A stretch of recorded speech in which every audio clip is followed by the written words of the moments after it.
Classes के YouTube channel पर आपका स्वागत है।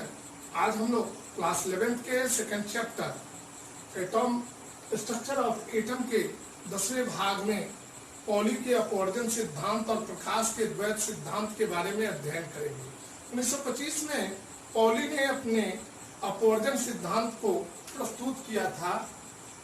पॉली के अपवर्जन सिद्धांत में उन्होंने यह बताने का प्रयास किया कि परमाणु में जो इलेक्ट्रॉन का निरूपण है, ऊपर जो वर्णित 4 क्वांटम संख्याएं, प्रिंसिपल क्वांटम संख्या यानी प्रधान क्वांटम संख्या, द्विगंशी क्वांटम संख्या यानी एजमुथल क्वांटम नंबर, और तीसरा जो है मैग्नेटिक क्वांटम नंबर यानी चुंबकीय क्वांटम संख्या, और चौथा जो है स्पिन क्वांटम नंबर यानी चक्रण क्वांटम संख्या के परिणाम के आधार पर किया जा सकता है।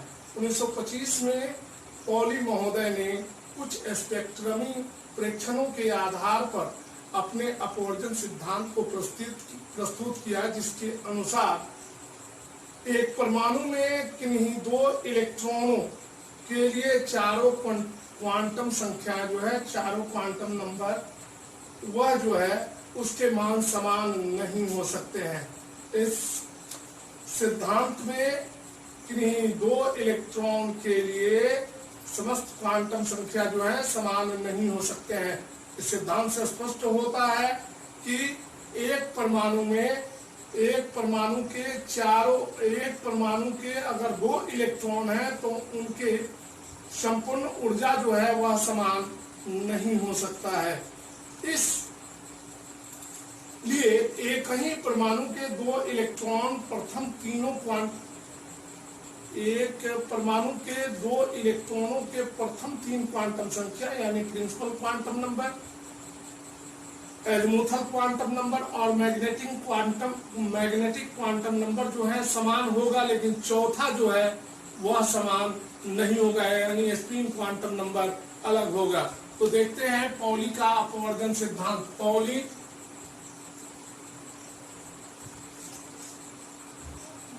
हम लोगों ने पिछले वीडियो में देखा है। अगर आपने नहीं देखा है तो इस वीडियो में हम पिछले वीडियो का लिंक डाल देंगे, आप इसको समझ सकते हैं। क्वांटम नंबर को 4 भागों में बांटा गया है। Principal quantum number, azimuthal quantum number, magnetic quantum number और चौथा जो था स्पिन क्वांटम नंबर। तो पॉली ने 1925 में परमाणु के इलेक्ट्रॉन के निरूपण, परमाणु में इलेक्ट्रॉन का जो निरूपण होता है ऊपर माने पहले जो वर्णित 4 क्वांटम संख्याओं के परिणाम हैं उसके आधार पर किया। उन्होंने क्या किया कि विभिन्न स्पेक्ट्रमी प्रेक्षणों के आधार पर अपना अपवर्जन सिद्धांत यानी एक्सक्लूजन प्रिंसिपल को प्रस्तुत किया। इस सिद्धांत के अनुसार उन्होंने यह बताया कि एक परमाणु में किन्हीं 2 इलेक्ट्रॉनों के लिए चारों क्वांटम संख्याओं के मान समान नहीं हो सकते। इस सिद्धांत से यह स्पष्ट हुआ कि एक परमाणु में किन्हीं 2 इलेक्ट्रॉनों की संपूर्ण ऊर्जा समान नहीं हो सकती। इसलिए एक ही परमाणु के 2 इलेक्ट्रॉन के लिए प्रथम तीनों क्वांटम संख्याएं जो है समान होगी, परंतु जो चौथा क्वांटम संख्या होगा वह भिन्न होगा।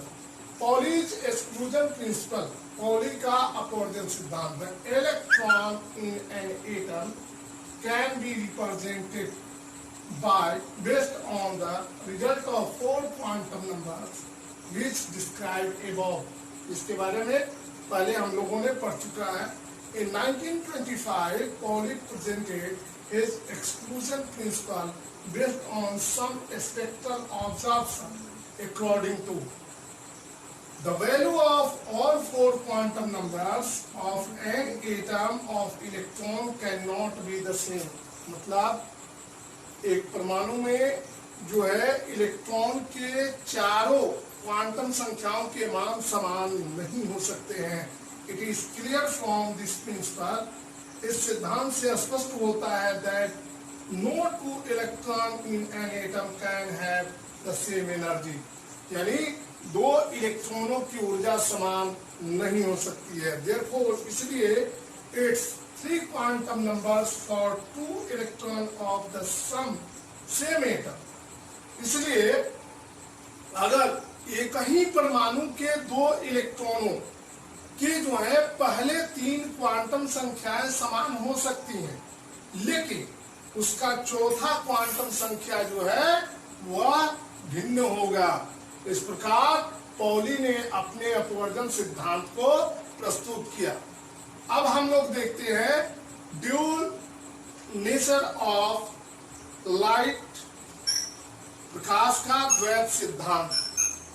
ये जो है इसके बारे में सबसे पहले हमें ब्रिटिश वैज्ञानिक सर आइजैक न्यूटन ने बताया था।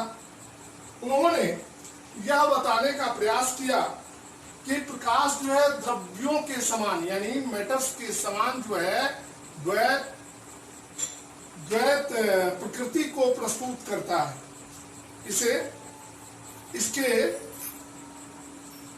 अनुसार जो है न्यूटन ने यह बताया कि प्रकाश सूक्ष्म एवं भारहीन कणिकाओं से मिलकर बना होता है, जिसको फोटोन कहा जाता है। ये फोटोन जो है प्रकाश के वेग से गमन करती है। इस सिद्धांत के द्वारा प्रकाश के कई नियमों की व्याख्या की जाती है। उपरोक्त सिद्धांत को प्रकाश का कणिका सिद्धांत कहा जाता है। 1678 में हाइजेनबर्ग ने तरंग सिद्धांत का प्रतिपादन किया, जिसकी सहायता से प्रकाश के बहुत सारे गुणों की व्याख्या हो।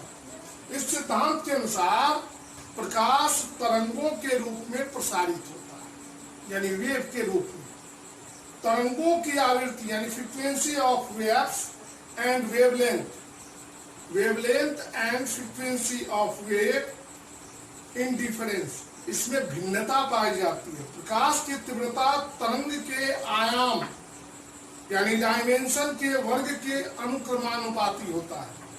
तरंगों का प्रसारण एक काल्पनिक माध्यम में संपन्न होता है और इस सिद्धांत से व्यतिकरण जिसे विवर्तन की व्याख्या, प्रकाश के विवर्तन की व्याख्या की जा सकती है। तो देखते हैं सर आइजैक न्यूटन के कणिका सिद्धांत को।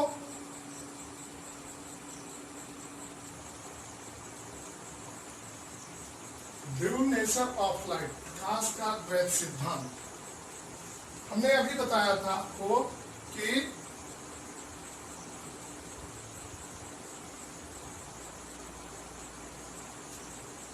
Light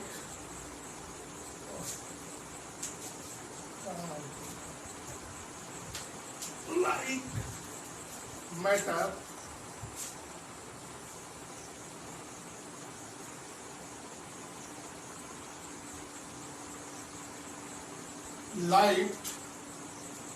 light is source,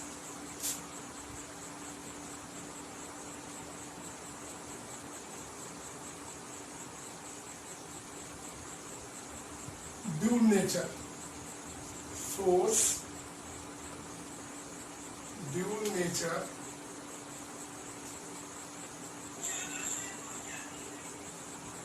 nature।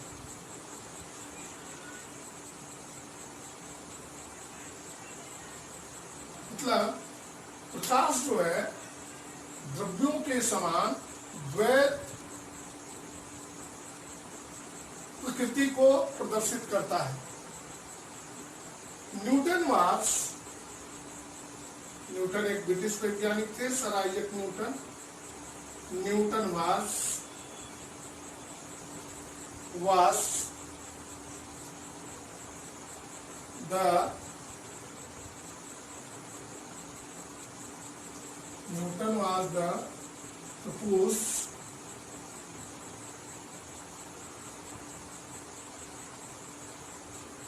proposed it first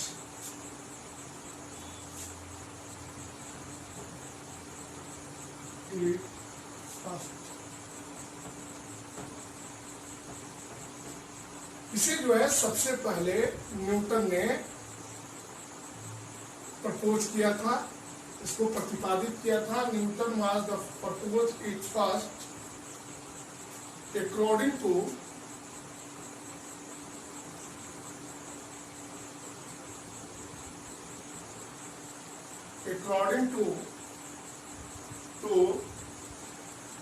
this, इसके अनुसार, this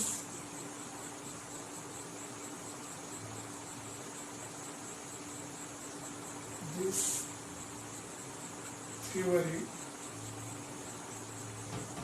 Number 8, light consists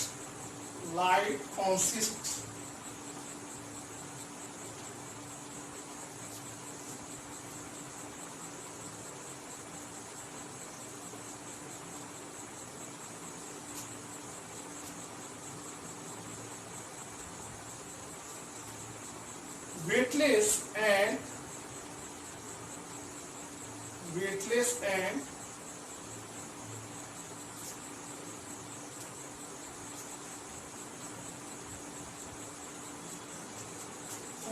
microscopic and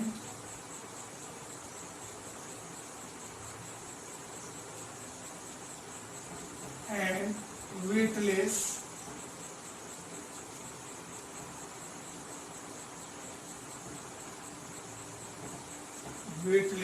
cell। दूसरी मतलब प्रकाश जो होता है भारहीन कणों और सूक्ष्म कणों से मिलकर बना होता है। It is called photon. It is called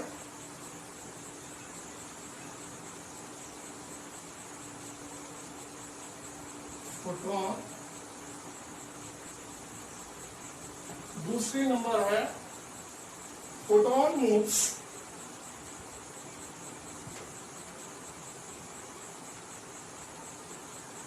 यानी प्रकाश के जो कणिकाएं हैं, moves the velocity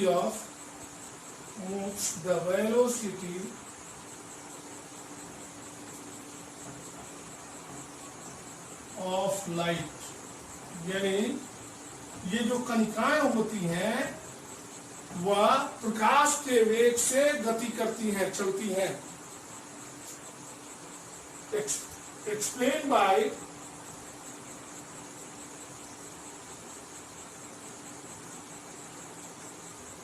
by many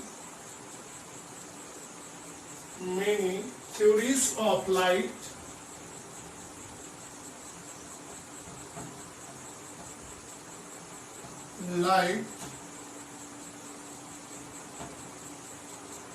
by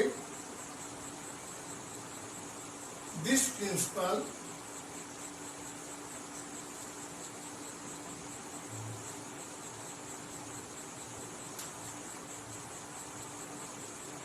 therefore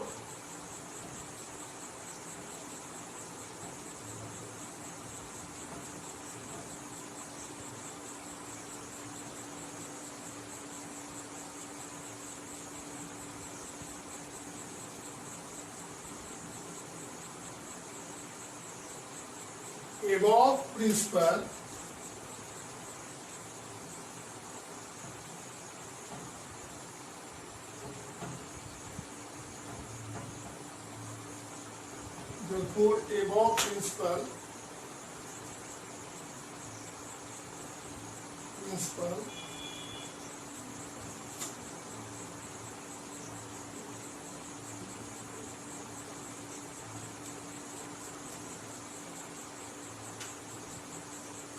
is called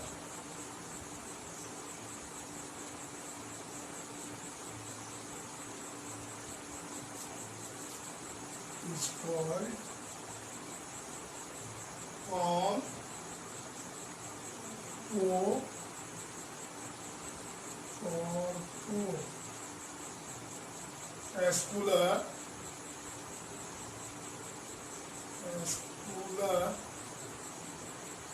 theory।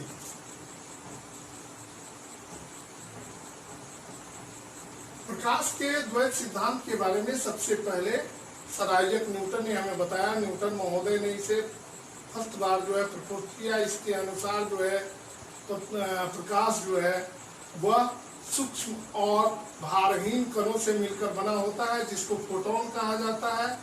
ये जो भारहीन और सूक्ष्म कण है यानी photon moves the velocity of light, ये प्रकाश के वेग से गतिशील होते हैं यानी गति करते हैं। Explain by many theories of light, इस सिद्धांत के द्वारा जो है विभिन्न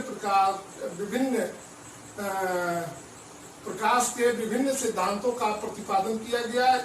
और इस न्यूटन के द्वारा प्रस्तुत इस सिद्धांत को जो है क्या कहा जाता है, प्रकाश का कणिका सिद्धांत कहा जाता है, कॉर्पस्कुलर थ्योरी कहा जाता है।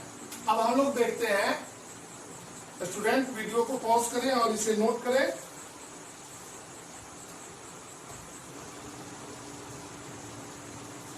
तो स्टूडेंट, न्यूटन ने जो कणिका सिद्धांत प्रस्तुत किया, प्रकाश का कणिका सिद्धांत यानी कॉर्पस्कुलर थ्योरी, इसको कॉर्पस्कुलर थ्योरी कहा जाता है, प्रकाश का कणिका सिद्धांत।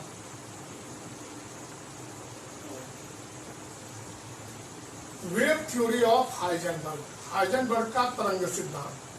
1678 ईस्वी में हाइजेनबर्ग ने अपने तरंग सिद्धांत को प्रतिपादित किया, जिसकी सहायता से प्रकाश के विभिन्न गुणों को जो है वह एक्सप्लेन किया गया, व्याख्यात किया गया। इस थ्योरी के अनुसार, according to this theory, light is transmitted in the form of wave, प्रकाश जो है तरंग के रूप में वह ट्रांसमिट होता है, एक स्थान से दूसरे स्थान तक जाता है यानी प्रसारित होता है। The frequency and wavelength of wave is different, मतलब तरंग की आवृत्ति और उसका तरंगदैर्घ्य जो है भिन्नता प्रदर्शित करते हैं, भिन्न भिन्न होते हैं। Light intensity is directly proportional to the square of the amplitude of the wave, यानी प्रकाश की तीव्रता तरंग के आयाम के अनुक्रमानुपाती होता है। The transmission of waves takes place in an imaginary medium, प्रकाश जो है एक काल्पनिक माध्यम में जो है वह ट्रांसमिट होता है, प्रसारित होता है। और पांचवा उन्होंने बात बतलाई, the interpretation and diffraction can be explained by this theory, मतलब इस सिद्धांत के द्वारा प्रकाश के व्यतिकरण और विवर्तन को जो है वह व्याख्यात किया जा सकता है, एक्सप्लेन किया जा सकता है। इस प्रकार स्टूडेंट, आज के लिए इतना ही। अगले वीडियो में अगर आपको क्वांटम सिद्धांत के बारे में, क्वांटम नंबर के बारे में अगर दिक्कत हो तो मैं अपने वीडियो में इसके पीछे वाले यानी क्वांटम नंबर के बारे में जो मैंने अपना वीडियो बनाया है उसका लिंक दे दूंगा डिस्क्रिप्शन में। आप डिस्क्रिप्शन में जा करके उस लिंक से पिछले वीडियो की ओर जा सकते हैं। और आज का वीडियो इतना ही। अगले वीडियो में हम इससे आगे स्ट्रक्चर ऑफ एटम के 11वें भाग के बारे में अध्ययन करेंगे। आप अपने घर में रहिए, सुरक्षित रहिए। कोरोना से बचने का सबसे सही तरीका यही है। आपको अगर हमारा वीडियो अच्छा लगे तो आप इसे लाइक करें, शेयर करें, सब्सक्राइब करें। धन्यवाद।